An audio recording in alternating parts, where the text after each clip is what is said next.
Tapi saya sadar lawan saya tuh 700.000 anak Indonesia ya. Jadi saya merasa pas saya lagi main atau saya lagi tiduran tuh orang lain lagi belajar gitu. Iya, kan belum ada jaminan gitu loh guys buat udah pasti lolos TBK. Karena bener random dan banyak banget faktor yang menentukan. Kalau kamu mau masuk PTN, effort kamu harus 2 kali lebih gede dong dari orang lain. LTMPT udah ngeluarin kebijakan ternyata soal yang dari hari sebelumnya nggak mungkin ada di hari selanjutnya. Berdoa tiap hari, jangan bolong. Kalau gak ngerti ya ngapain? Berdoa. Berdoa. Semoga ini tembakan saya benar. Menurut kamu kayak tahun ini bakal ada TKA nggak? UTBK? Menurut saya tahun ini bakal ada TKA.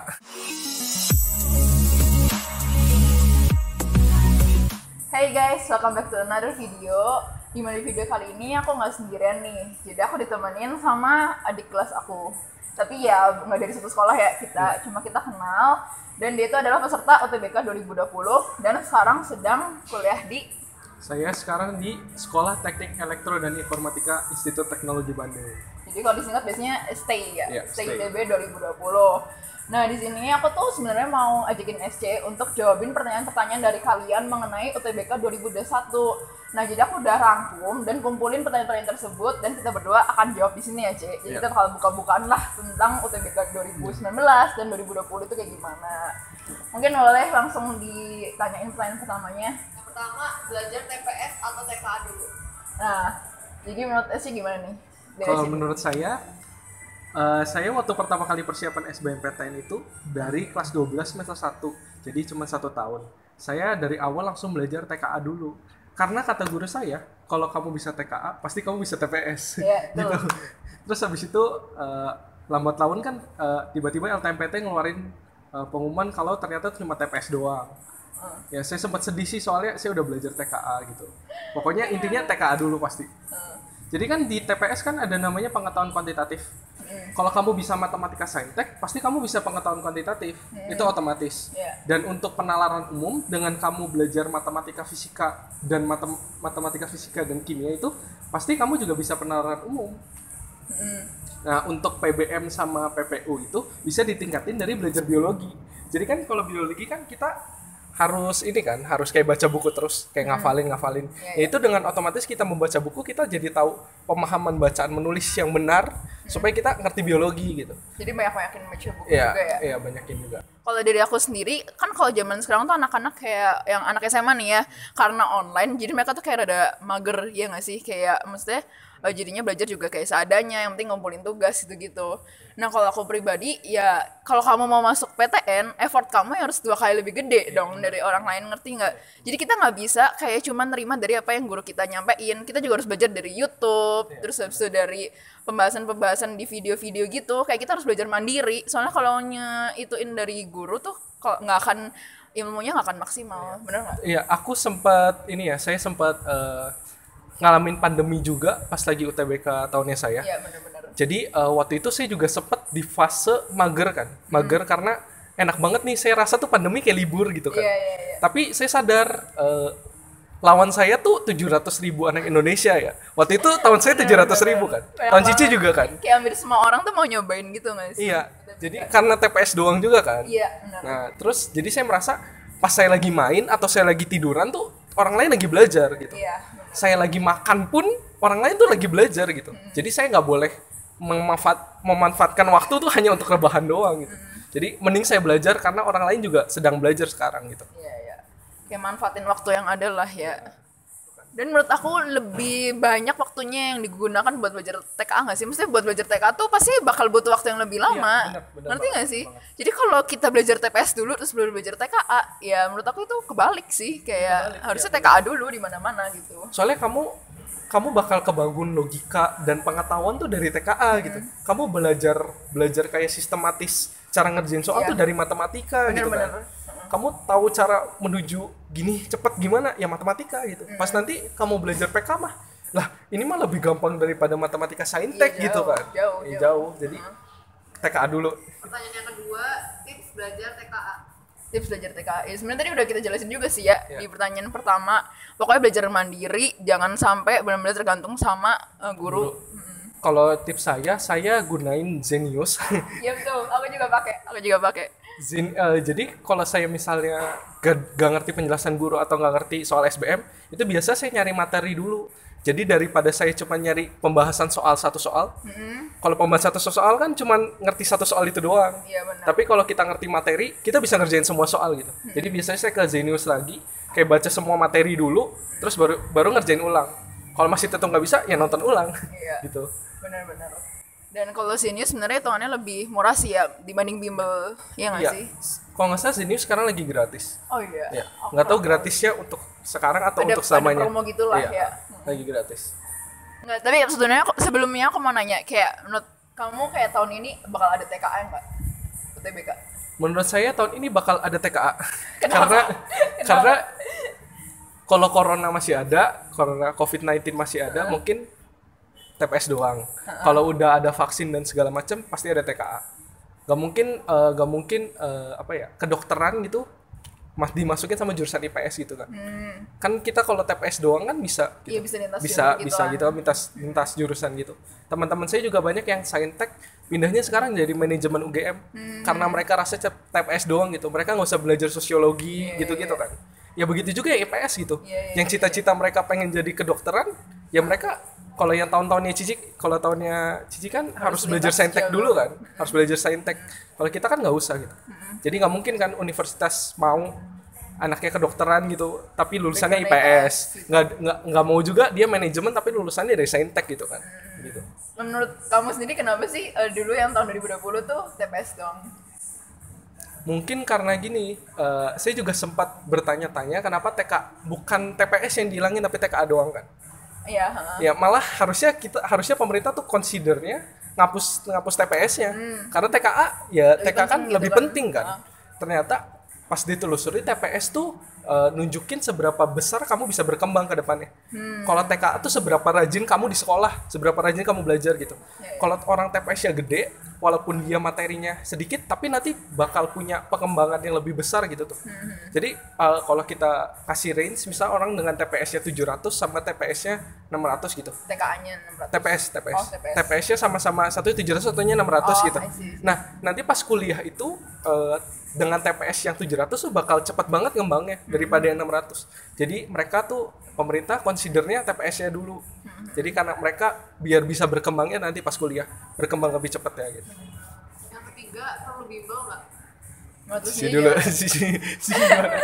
Aduh, jadi kalau menurut aku sendiri ya bimbel itu ya nggak perlu maksudnya nggak yang harus ikut bimbel buat lulus UTBK. Soalnya banyak juga temen aku yang nggak ikut bimbel tuh bisa lulus gitu. Cuma balik lagi bimbel itu bisa lebih memberi kita beberapa banyak kelebihan gitu loh. Jadi kita dikasih try out, kita dikasih kayak guru yang bisa kita tanya-tanya kapanpun, terus kita bisa dikasih buku juga. Nah cuma balik lagi masalahnya sih biasanya di masalah biaya ya, soalnya lumayan mahal ya kalau bimbel. Dan kayak menurut aku sendiri dulu aku juga kayak izin dulu gitu ke mama kayak boleh nggak ikut bimbel. Cuma ya maksudnya kalau kita mau masuk ke PTN kan di situ kita bayar uang kuliahnya lebih murah. Menurut aku worth it aja gitu buat kita ngeluarin duit buat bimbel gitu. Jadi kalau selama kalian dibolehin sama orang tua dan biayanya ada buat bimbel itu ikut aja gitu kalau kata aku. Untuk saya juga sih sama Cici juga ikut bimbel ya waktu ini. Tapi saya juga punya pengalaman di mana teman-teman saya yang nggak ikut bimbel juga masuk PTN. Banyak juga ada 2 teman saya sekarang sekolahnya di UI. Itu mereka nggak bimbel sama sekali. UI dong. Ya di UI, di UI guys, bukan kaleng-kaleng. Ya mereka belajarnya ya gimana? Mereka nyari-nyari buku, belajar, nanya saling nanya itu 2 temenan itu. Sering nanya ke saya juga sih. Dia kayak bertiga gitu nanya di sekolah tuh kayak nanya terus, nanya lagi. Jadi ya kalau kalian udah nggak bimbel, masih sendiri, ya jangan belajar sendiri juga menurut saya sih. Jadi harus kayak belajar bareng gitu, nanya-nanya ke orang. Karena menurut kamu jawabannya betul tuh belum tentu bagi orang lain betul kan. Apalagi TPS. Iya, waktu TKA juga kita dengan nanya orang kita bisa tahu jalan paling cepat buat nentuin jawaban itu. Bisa aja tadinya kita ngerjain 1 menit, dikasih tahu orang cuman 3 detik gitu, kan bisa gitu. Bener-bener. Ya jadi ya itu. Benar banget. Oke, lanjut ke nomor 4, tanggapan tentang lihat video soal bocoran. Menurut lu gimana? Soalnya ini banyak banget ya yang nanya ke aku kayak, "Kak, kalau lihat video bocoran tuh jatuhnya curang gak sih? Apakah diperbolehkan segala macam?" Dan itu kayak sebenarnya udah aku jawab, cuma ada aja yang nanya terus. Nah, di sini kita mau jawab tentang tanggapan kita atau dari sudut pandang kita mengenai hal tersebut. Menurut pandangan saya, waktu saya UTBK itu UTBK saya kan termasuknya gampang bisa dikerjain semua orang kan, karena TPS 4 subbab kan, berarti kan PU, PBM, PPU, PK doang gitu. Berarti soal yang dikirim ke kita juga bakal kayak transfernya gampang, cuma 80 soal ketimbang tahun Cici 160. Banyak banget. Ya kan? Nah, itu banyak banget teman-teman saya juga yang jadi pengen daftarnya sesi 2. Kan waktu itu dibagi 2 sesi. Biar kita dapat bocoran sesi yang pertama gitu kan. Saya tuh tipe orang yang pengennya jujur. Jadi saya gak mau lihat yang sesi 1 itu tuh. Nah, terus abis itu teman saya tuh ada yang ngomong, LTMPT udah ngeluarin kebijakan ternyata soal yang dari hari sebelumnya nggak mungkin ada di hari selanjutnya. Jadi nggak mungkin ada soal yang sama persis. Jadi ada berapa belas hari, 2 minggu itu bener-bener per hari beda semua. Bahkan per satu hari ada 2 sesi itu, dua-duanya beda, dua sesinya tuh beda semua gitu. Nah terus habis itu kata teman saya, kamu anggap aja kamu lagi belajar buat UN 2020, tapi kamu belajar dari materi UN 2019, yang dimana materi UN 2019 tuh rahasia kan? Kita kan nggak dapat soal materi UN 2019, tapi di detik-detik kan pas kita belajar dari pemerintah ada UN 2019 gitu tuh. Ya sama aja kayak UTBK 2020 gitu. Kita belajar dari UTBK 19, dan UTBK 19 kan nggak bakal keluar lagi gitu kan. Sama aja kita belajar sesi 1 gitu. Kita belajar yang sesi 1 yang nggak bakal keluar untuk sesi 2 gitu. Terus untuk yang merasa curang atau gimana, gak bisa juga, karena kalau misalnya kamu dipilih sesi 1, kalau di sesi 1 tuh kemungkinan betulnya kan sedikit gitu.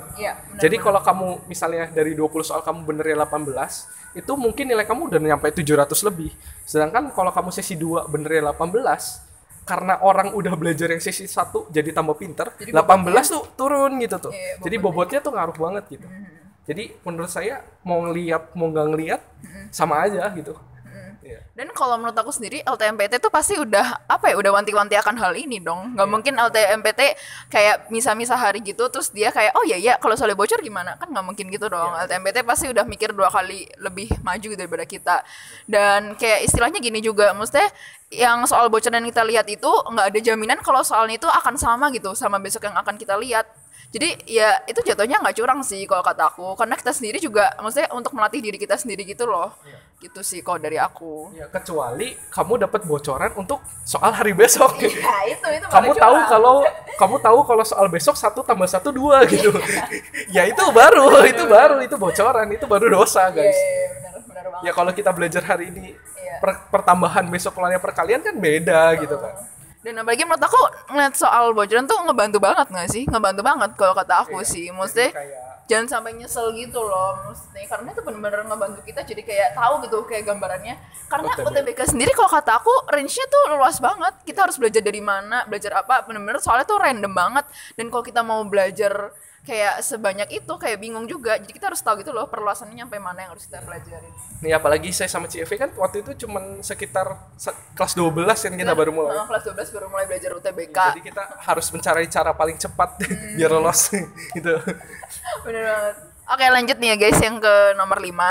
Apakah makin akhir atau makin belakang sesinya itu akan makin susah soal UTBK-nya? Kalau 2019 dulu. Di 2019 dulu ya. Jadi kalau aku sendiri sih ngerasanya makin susah guys, karena aku sendiri kan ikut 2 kali sesi. Yang pertama tuh sesi pertama banget, jadi yang hari pertama, dan yang kedua tuh aku ikut yang terakhir banget, yang hari terakhir gitu. Jadi aku tuh ngerasain banget gitu bedanya. Yang ini tuh bener-bener nggak sekompleks dan nggak serumit yang di hari terakhir banget. Jadi kalau menurut aku pribadi sih semakin belakang semakin susah, dan ditambah pasti kan banyak kayak soal-soal yang beredar gitu, jadi kayak pasti bobotnya makin belakang makin susah gitu. Dan cuma aku nggak tahu kalau yang 2020 itu gimana, sama atau enggak deh. Saya ada temen yang ikut sesi 1. Saya interview dong jelas. Gimana tadi sesi 1 susah nggak gitu. Dia ngasih kayak kayak ngasih kisi-kisi soal gitu ke saya kan. Nah terus habis itu saya baca, oh ternyata kisi-kisi soalnya begini gitu. pas saya ngerjain itu soalnya tuh hampir menyerupai, tapi beda banget kayak gitu, tapi bahasnya sama babnya sama. Saya merasa sesi 1 sama sesi 2 waktu zamannya saya nggak ada pembobotan yang mana yang lebih susah. Tapi karena sesi 2 itu udah dapat bocoran dari sesi 1, jadi otomatis sesi 2 pada pinter dong. Iya. Makanya pada pinter, jadi bobotnya berkurang. Kalau nomor 1 betul semua, bakal lebih kecil daripada benar-benar.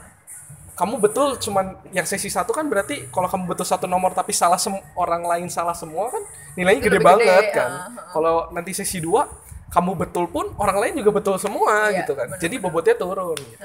Ya mungkin soalnya nggak susah tapi persaingannya makin susah. Iya. Karena banyak orang yang betul. Tapi kalau menurut lu sendiri kayak dari yang sesi 1 sama sesinya kamu lebih susah mana gitu nggak bisa milih lebih susah mana? Katanya mah susahnya tuh dinaikinnya di per babnya. Jadi misalnya sesi 1 hari pertama yang paling susah PK-nya. Sesi 2 hari kedua PBM-nya susah banget. Gitu. I see. Terus ada kalau di hari yang sama juga sesi 2 hari saya tuh sesi 2 hari pertama kan. Itu ada sesi pagi sama sesi siang. Pak sesi pagi tuh pas keluar mereka ngeluh PBM susah, PPU susah banget. Pas sesinya saya tuh PBM yang susah banget gitu. Jadi persesinya itu, persesinya. Iya, aku baru tahu loh ada hal kayak gitu. Bener-bener baru tahu sekarang baru dengar. Iya, PBM saya itu susah banget. BBM-nya. Iya, PBM susah banget. Oke. Lanjut ya ke soal kan. Pertanyaan. Lanjut ke pertanyaan yang ke-6. selanjutnya. Yaitu rekomendasi buku buat SBMPTN. Ini banyak banget guys yang nanya ke aku, dan aku sampai bingung jawabnya gimana karena aku pribadi dulu nggak koleksi buku gitu. Jadi kalau ditanya buku apa, ya aku pernah denger sih katanya Wangsit yang bagus. Kalau dulu sih aku belajar dari Senius sama pembahasan soal di YouTube gitu. Jadi kalau buku sendiri aku kurang mengetahui gitu. Coba kalau SC barangkali SC tahu. Ya, Wangsit pakai. Wangsit saya beli yang matematika, semuanya pakai matematika, fisika, kimia, biologi itu saya beli. TPS-nya saya nggak beli. Terus kalau biologi tuh kalau kata teman saya belajarnya Campbell. Campbell main berat sih itu bahasanya. Iya, itu katanya soal olim kan. Buku buat olimpiade gitu kan. Kalau kamu niat ya buku Campbell nggak apa-apa gitu. Soalnya biologi katanya nggak bisa belajar dari buku Wangsit doang. Tapi matematika, fisika, kimia itu bisa dari buku Wangsit. Nah, kalau buku Wangsit kesusahan, saya waktu dulu pakai buku 1700. 1700 soal. Jadi matematika, fisika, kimia ada, biologi nggak ada. Itu 1700 soal matematika, 1700 soal fisika, 1700 soal kimia.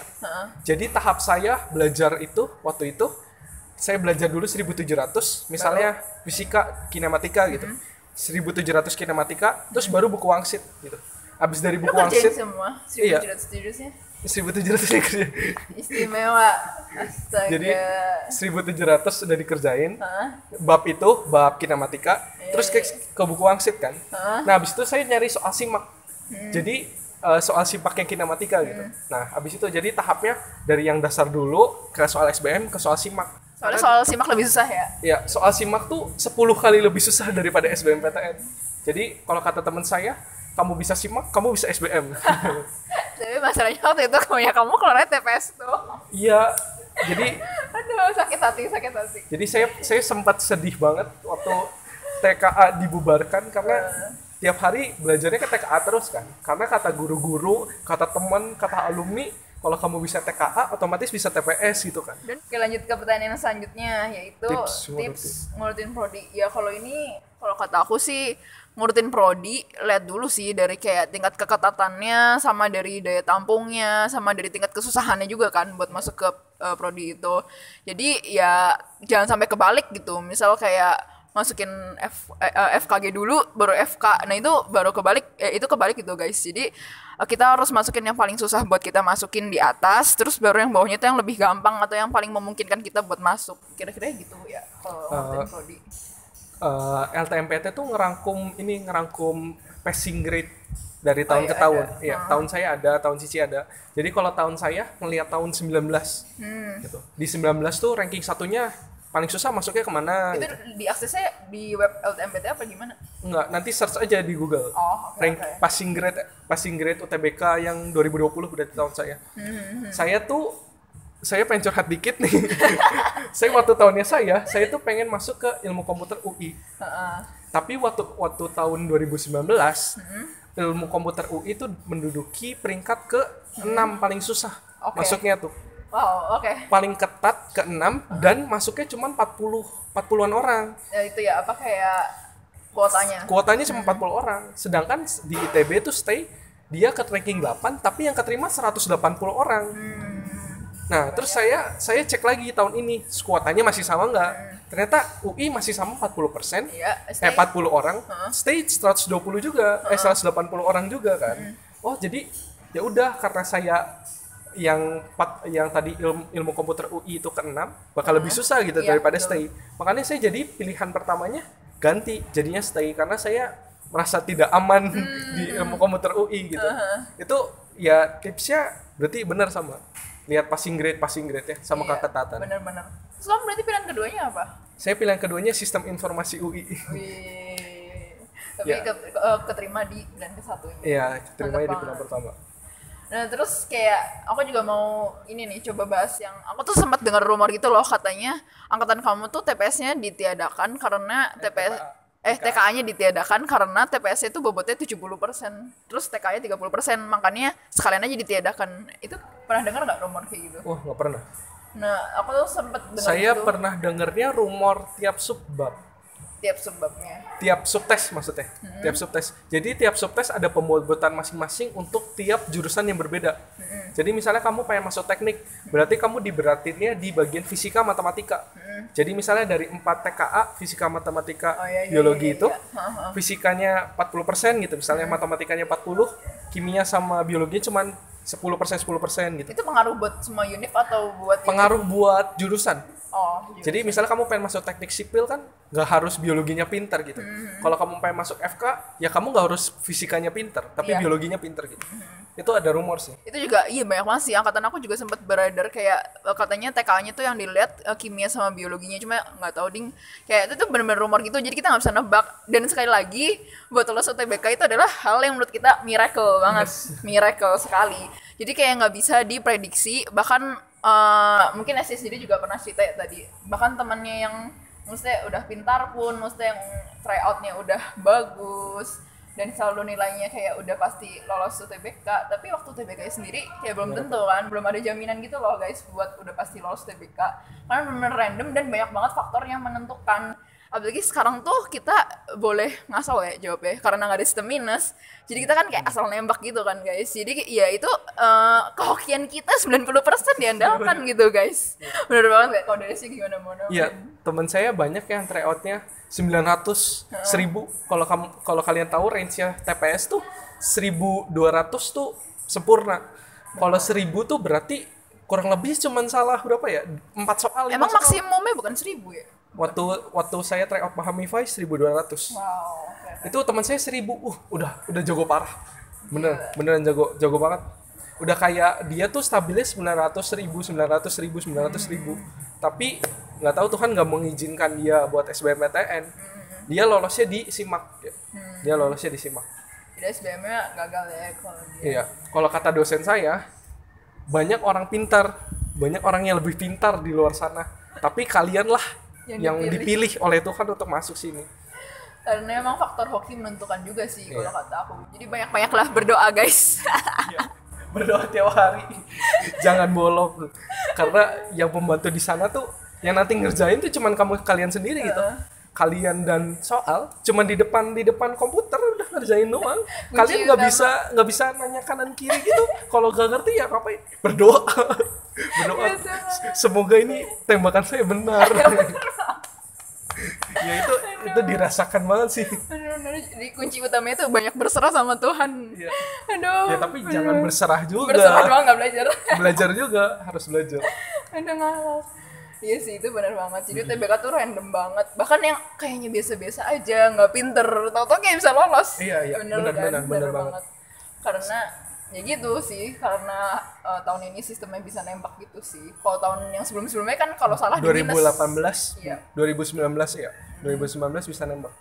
Nah, jadi kalau menurut aku pribadi juga di sini kita harus main strategi gitu loh buat yang UTBK tahun ke depan karena kan di sini kita beda banget sama strategi yang tahun 2018. Kalau tahun 2018 tuh pada belajarnya gini nih. Jadi mereka karena mereka kuatnya di biologi, jadi fisika sama itunya nggak tahu didalamin, mereka belajar biologinya didalamin banget. Jadi ntar waktu UTBK biologinya diisiin semua, fisika cuma diisi satu doang atau nggak kosong. Biar nggak minus. Iya. Nah, kalau di kita nggak bisa kayak gitu. Jadi kita harus belajar semua, ya kan? Karena kayak kalau kita mau ngandelin satu juga, satunya kalau jelek bikin jeblok rata-rata skornya gitu. Iya, Kalau aku sih dulu gitu. Ya terus juga kan kalau sekarang ada itu loh, yang tadi pembobotan tiap subtes itu. Ya terus kita juga enaknya nggak ada sistem minus, jadi bisa nembak sih. Iya, Ya, itu enak banget. Tips dari saya kalau pengen belajar SBMPTN, yang paling susah menurut saya biologi.